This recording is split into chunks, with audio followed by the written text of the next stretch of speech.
สำหรับงานดังกล่าวมันได้จัดขึ้นในวันที่27 กรกฎาคม 2026 อยู่ที่เขตวัดองค์ตื้อหาวัดจันทร์เมืองจันทบุรีนครหลวงเวียงจันทน์ให้เกียรติเข้าร่วมโดยทานปริญญาเอกอาจสะพังทองศรีพันดอนเลขาคณะผักประธานสภาประชาชนนครหลวงเวียงจันทน์ทานนางอาลีวงนอบุญธรรมประธานคณะบริหารงานศูนย์กลางสาพันธ์เมงยิงลาว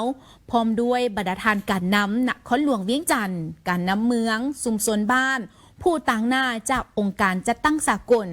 องค์การจัดตั้งสังคมบรรดาหัวหน่วยธุรกิจบรรดาห้างห้านก็เข้าร่วมด้วยกันในพิธีทานนางเหรียญคำวิละพันธ์ประธานคณะบริหารงานสาพันธ์เมงยิงนครหลวงเวียงจันทน์ก็ได้กล่าวว่างานดังกล่าวจัดขึ้นเป็นเวลา5 วันเต็มนับตั้งแต่วันที่26จนถึงวันที่30 กรกฎาคม 2026 นี้เวลา 17 โมงจนถึงเวลา 22 โมง 00 นาทีที่แคมป์กำแพงวัดองค์ตื้อหาวัดจันทร์เมืองจันทบุรีนครหลวงเวียงจันทน์จุดประสงค์ของการจัดงานในครั้งนี้จัดขึ้นเพื่อคำนับหับต้อนและเฉลิมฉลองวันประวัติศาสตร์สำคัญของชาติและสากลได้แต่เริ่มตั้งแต่การเฉลิมฉลองวันยึดอำนาจทั่วประเทศครบรอบ51 ปีสมเสยวันสร้างตั้งสาพันธ์เมงยิงลาวครบรอบ71 ปีเฉลิมฉลองวันไว้หนุ่มสากลครบรอบ27 ปีและนอกจากนี้แล้วยังเป็นการส่งเสริมและสร้างโอกาสให้แก่ผู้ประกอบการหุ้นใหม่เอื้อยน้องเมงยิงตลอดจนถึงกลุ่มผู้ด้อยโอกาสได้มีเวทีนำเสนอผลงานสีไม้ลายมือทักษะความสามารถและแนวความคิดสร้างสรรค์สู่สังคมพร้อมทั้งต่อยอดสู่การสร้างงานสร้างอาชีพเสริมให้แก่ตนเองในอนาคตอีกด้วย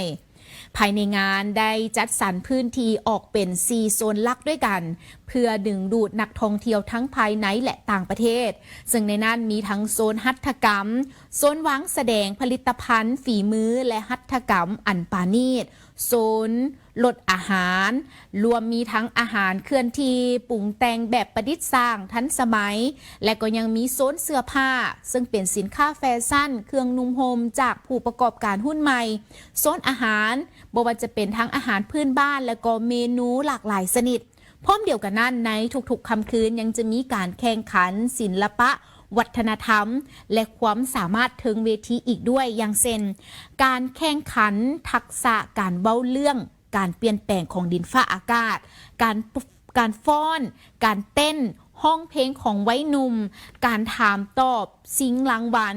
และการเปิดโอกาสให้แก่ทางห้างค้าได้นำเสนอสินค้าของตนเองอย่างเป็นขบวนเฟิดฟื้นซึ่งว่ากิจกรรมปิ่นอ้อมอื่นๆที่น่าสนใจซึ่งในนั้นยังมีการสัมมนาวิชาการร่วมกับทางศูนย์กลางสาพันธ์เมงยิงลาวในหัวข้อการปลูกพืชเพื่อรักษาสิ่งแวดล้อมและการสร้างอาชีพเสริมและครอบครัวตัวแบบกิจกรรมบริจาคเลือดภายใต้คำขวัญ1 หยดเลือดเพื่อมนุษยธรรมให้เลือดให้ชีวิตที่ศูนย์การค้าลาวไอเต็กมอกิจกรรมตอบบุญทำคุณบูชาเยี่ยมยามป้าอาวุโสและอดีตการนำสาพันธ์เมงยิงลาวนครหลวงเวียงจันทน์การแข่งขันกีฬาพื้นเมืองและก็สิงขันทานประธานคณะกรรมการปกครองนครหลวงเวียงจันทน์พร้อมทั้งการทัศนศึกษาที่เมืองสังทองอีกด้วยถือได้ว่ามีหลากหลายกิจกรรมกันเลยที่เพิ่นจัดขึ้นเพื่อเฉลิมฉลองวันสร้างตั้งสาพันธ์เมงยิงลาวครบรอบ71 ปีพร้อมทั้งสร้างเวทีให้แก่คนหุ้นนมคนรุ่นใหม่นั่นก็คือสตาร์ทอัพนั่นเองในว่าเป็นงานไว้นมสร้างสรรค์ผลงานเพื่อแม่ครั้งที่2ถือว่าจัดขึ้นสุขกายสบายดีเด้อพี่น้องปองปายแก้วแก่นศรัทธาใหญ่ใจดีชาวพุทธบริษัทนอไก่เนื้อไต่แล้วกับทั้งภายในแล้วก็ต่างประเทศนอประชาสัมพันธ์เด้ออารมณ์ปูข่าวเชิญชวนอวนตันเสริมสั่งบารมีนอต่อยอดบุญกุศลสั่งพระใหญ่หรือว่าพระประธานใหญ่คุมดงมังมีหวานบ้านเฮือนเห็นเมืองไซภูทองแขวงสวรรณเขต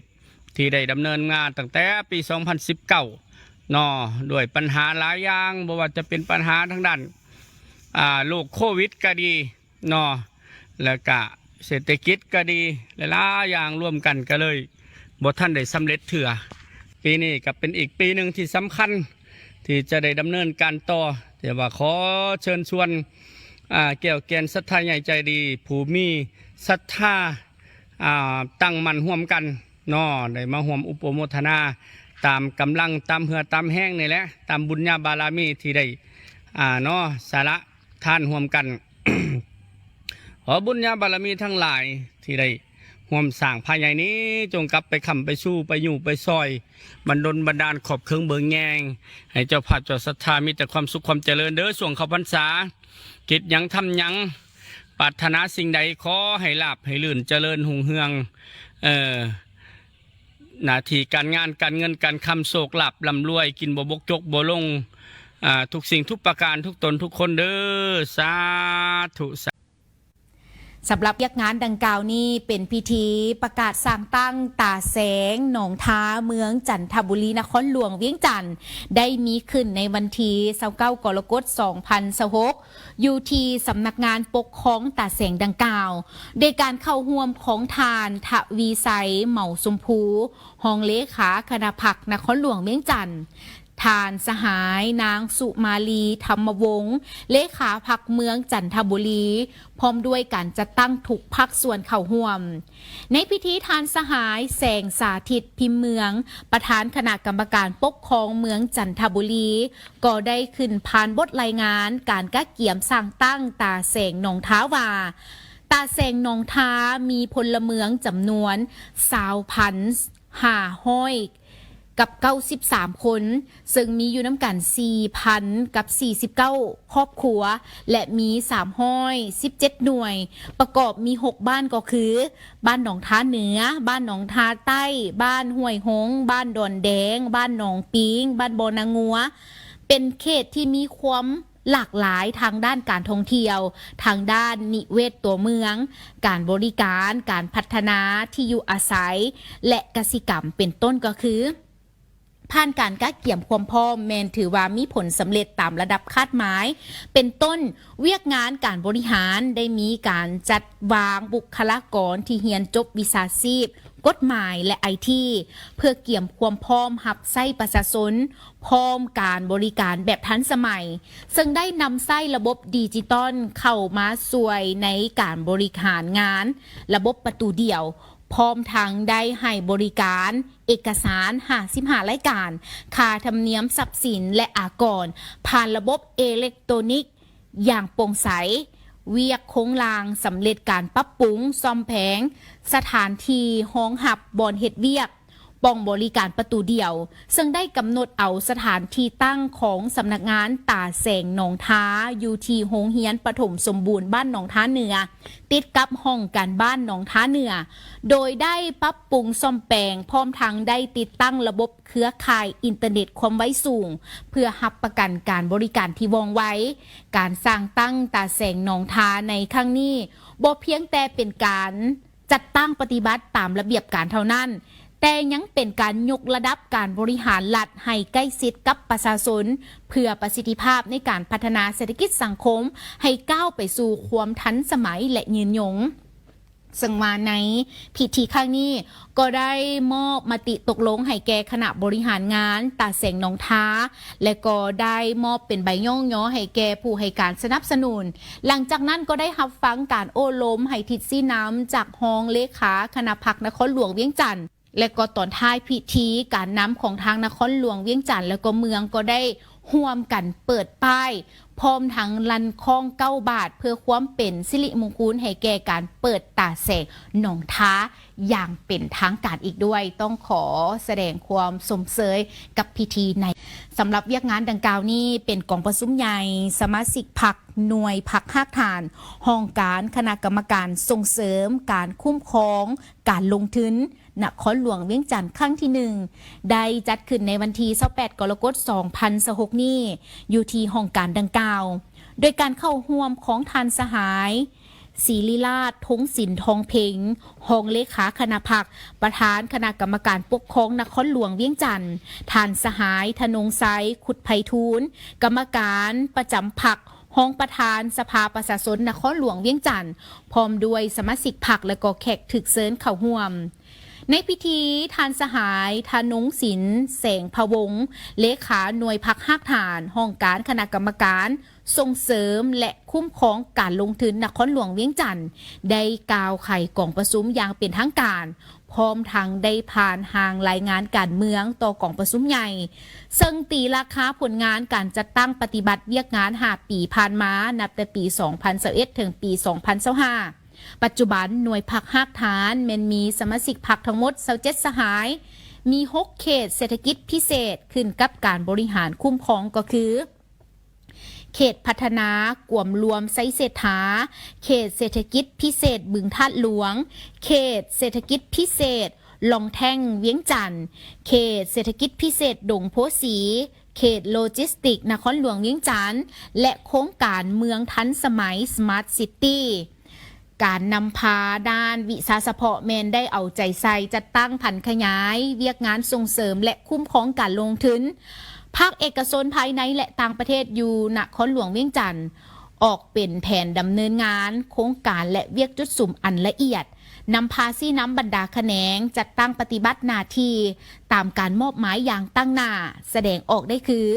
ได้เอาใจใส่ค้นคว้าปรับปรุงสรุปสังรวมและประเมินผลเวียกงานของพรรคพนักงานและเวียกงานวิสาสะเพาะอย่างแข็งแรงและเป็นปกติติดตามเก็บกำคุ้มครองการจราจรเอกสารอย่างเป็นระบบได้ลงสุกยู่ติดตามและประเมินผลการจัดตั้งปฏิบัติโครงการสัมปทานอยู่ในนครหลวงเวียงจันทน์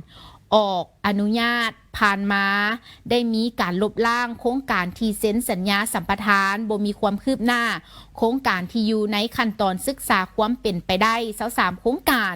ลงติดตามและประเมินบรรดาโครงการร่วมกับคณะรับผิดชอบประเมินและดำเนินมาตรการการปฏิบัติสัญญาโครงการลงทุนเอกชนในนครหลวงเวียงจันทน์40โครงการพร้อมเดียวกันนั้นในพิธีก็ยังได้ปอนบัตรคัดเลือกเอาคณะพรรคหน่วยพักหักฐานสุดใหม่ซึ่งสมัคร7สหายและก็ได้เลือกเอา5สหายกองประชุมครั้งปฐมฤกษ์ได้เป็นเอกภาพเลือกเอาทานสหายธนงศิลป์แสงพะวงเป็นเลขาหน่วยพักหักฐานอีก1สมัยเลือกทานสหายไก่นครธรรมวรเป็นรองเลขาหน่วยพักทั้งเป็นผู้กวดการหน่วยพักตอนท้ายของกองประชุมก็ได้รับฟังการโอ้โลมให้ทิศเนียงทางในการจัดตั้งปฏิบัติเวียกงานในต่อหน้าจากทานสหายรองเลขาคณะพรรคนครหลวงเวียงจันทน์นำตื่มอีกด้วยและนี่ก็ถือได้ว่าเป็นกองประชุมใหญ่หน่วยที่แถลงข่าวงานดังกล่าวนี้ได้จัดขึ้นในวันที่25 กรกฎาคม 2026อยู่ที่นครหลวงเวียงจันทน์ให้เกียรติเข้าร่วมโดยทานกิ่งมโนพรหมไสยห้องรัฐมนตรีกระทรวงศึกษาธิการและกีฬาห้องประธานคณะกรรมการโอลิมปิกแห่งชาติลาวทานปริญญาเอกสำราญพันขวงศ์ประธานสหพันธ์กีฬาปิ้งปองแห่งชาติลาวทานนางแสงเดือนลาจันทบูรณ์อดีตรัฐมนตรีกระทรวงศึกษาธิการและกีฬา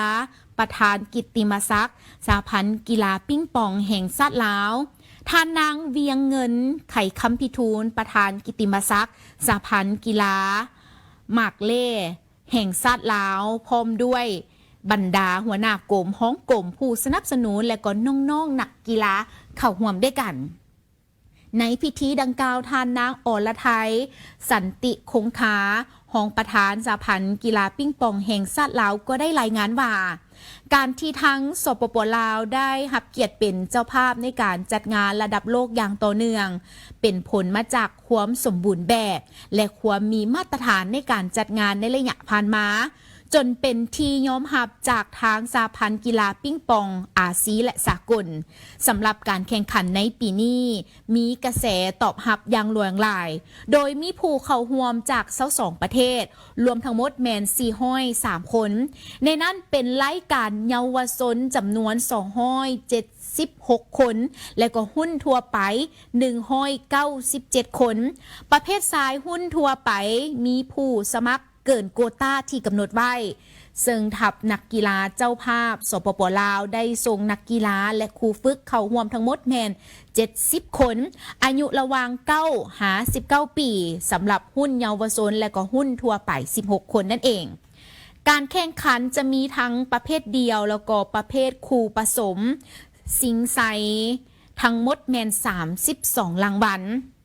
และสำหรับงบประมาณการสนับสนุนงานในครั้งนี้ได้รับการอุปถัมภ์เป็นอุปกรณ์การแข่งขันจากบริษัทเหอเปี้ยนยิ่งเหอพร้อมด้วยการสนับสนุนวัตถุเงินสดจากภาคส่วนธุรกิจทางภายในและก็ต่างประเทศซึ่งเป็นวัตถุมูลค่าหลายกว่า5.7 ตื้อกว่ากีบและ$21,000สหรัฐพร้อมทางเงินสดอีกจำนวน 1,248 ล้านกีบนั่นเองในโอกาสเดียวกันนี้ทานกิ่งมโนพรหมไซก็ได้ให้ทิศซี่น้ำพร้อมทั้งได้เน้นนัก7ปัญหาสำคัญ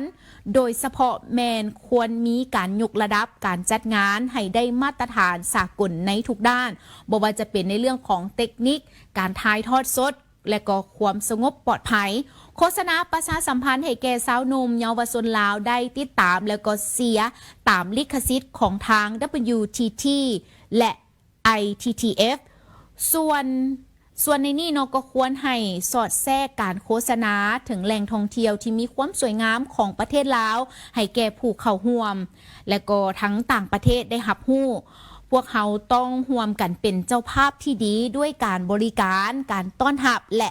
ทัศนคติที่อบอุ่นควรให้นักกีฬาและก็ครูฝึกได้มีการฝึกซ้อมอย่างเต็มที่เพื่อเอาชนะด้วยการเสริมสร้างมารยาทและมิตรภาพที่ดีต้องให้คณะจัดงานติดตามกวดกาแต่ละหน้าเวียกให้สำเร็จตามคาดหมายภายหลังที่จบงานต้องสามารถสรุปและก็ตีราคาถอดถอนบทเรียนให้ได้เพื่อเป็นการปรับปรุงและก็จัดงานในครั้งต่อไปอีกนั่นเองและนี่ก็ถือได้ว่าเป็นพิธีแถลงข่าวถึงความพร้อมในการเป็นเจ้าภาพจัดการแข่งขันกีฬาปิ้งปองสาวหนุ่มเยาวชนโลกและก็หุ้นทั่วไปในรายการ WTT Youth Content ขออภัยในรายการ WTT Youth Contender ครั้งที่ 4 และ WTT Feeder Series ครั้งที่ 2 ประจำปี 2016ซึ่งจะได้จัดขึ้นในระหว่างวันที่30 กรกฎาคมนี้จนไปถึงวันที่ 8 สิงหาคม 2016อยู่ที่ศูนย์การค้าลาวไอเทคนครหลวงเวียงจันทบุรีและนี่ก็ถือได้ว่าเป็นอีกหนึ่งเวียกงานของการจัดพิธีกองประชุมแมนได้จัดขึ้นในวันที่28 กรกฎาคม 2016อยู่ที่นครหลวงเวียงจันทร์โดยการเป็นประธานของทานวันทองสิทธิกุลรองประธานสภาการค้าและอุตสาหกรรมแห่งชาติลาวทานปริญญาเอกไซบัณฑิตราชพล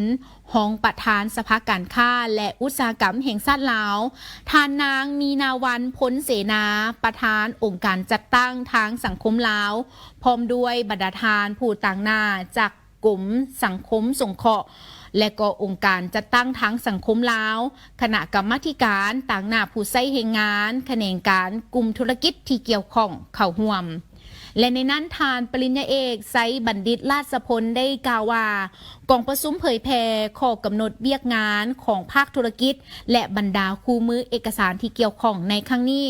แม่นเห็นได้ถึงความสำคัญในเวียกงานปกป้องทางสังคมเว้ารวมเว้าเฉพาะก็แมนเวียกงานกะเกี่ยมความพร้อมสร้างความยืดหยุ่นและการตอบโต้ภัยพิบัติการมีส่วนร่วมในหลายๆกิจกรรมในการสร้างการมีส่วนร่วมและความเข้มแข็งการประกอบส่วนในกลไกการประสานงานจากขั้นศูนย์กลางลงฮอดขั้นท้องถิ่นโดยเฉพาะแมนกลไกการประสานงานร่วม3ฝ่ายก็คือทางกระทรวงแรงงานและสวัสดิการสังคมก็คือกรมสังคมสงเคราะห์สภาการค้าและอุตสาหกรรมแห่งชาติลาวในนามต่างหน้าภาคธุรกิจหรือเอกชนองค์การจัดตั้งทางสังคมลาวสำหรับเนื้อในหลักของบรรดาเอกสารที่ถูกนำมาเผยแพร่ในวาระของกองประชุมในครั้งนี้ประกอบด้วย4เสาหลักที่สำคัญก็คือบทรายงานการประเมินความเสี่ยงภัยพิบัติของภาคธุรกิจคือแผนที่นำทางที่จะช่วยให้ผู้ประกอบการแต่ละหัวหน่วยสามารถวิเคราะห์และเห็นได้ถึงความเสี่ยงที่อาจจะเกิดขึ้นล่วงหน้าได้แผนการตอบโต้ฉุกเฉิน คู่มือกองทุนของสภาการค้าและอุตสาหกรรมแห่งชาติลาวซึ่งจะเป็นกลไกของการสนับสนุนและช่วยเหลือทางด้านการเงินพร้อมทั้งสร้างความเข้มแข็งให้แก่เครือข่ายของสมาชิกเวลาที่ประสบกับสถานการณ์ความยุ่งยากบทรายงานเรื่องความรับผิดชอบของสังคมและซึ่งได้มีการสะท้อนให้เห็นถึงธุรกิจที่เข้มแข็งบ่แม่นธุรกิจที่สำเร็จเพียงตัวเลขผลกำไรเท่านั้นแต่ต้องเป็นธุรกิจที่ฮู้จักตอบแทนสังคมเบิ่งแยงรักษาสิ่งแวดล้อมและเติบใหญ่เคียงคู่กับชุมชนอย่างกลมเกลี่ยวและพร้อมเดียวกันนี้ก็ยังได้เรียกร้องมายังบรรดาผู้ต่างหน้าภาคธุรกิจและก็ผู้ที่เข้าร่วมทุกท่านจงยกสูงความรับผิดชอบติดตามรับฟังอย่างตั้งหน้าพร้อมทั้งแลกเปลี่ยนคำคิดคำเห็นอย่างกงไปกงมาเพื่อให้เอกสารเหล่านี้บ่เป็นเพียงแต่ปึ้มคู่มือที่ตั้งไว้ถึงสั้นวางแต่ให้นำเอาไปปฏิบัติและผันขยายตัวจริงให้เกิดผลประโยชน์สูงสุดต่อธุรกิจนั่นเองถือว่าเป็นอีกหนึ่งกองประชุมที่สำคัญกันเลยนะผู้ชมเป็นการสร้างความเข้มแข็งให้แก่ภาคธุรกิจใน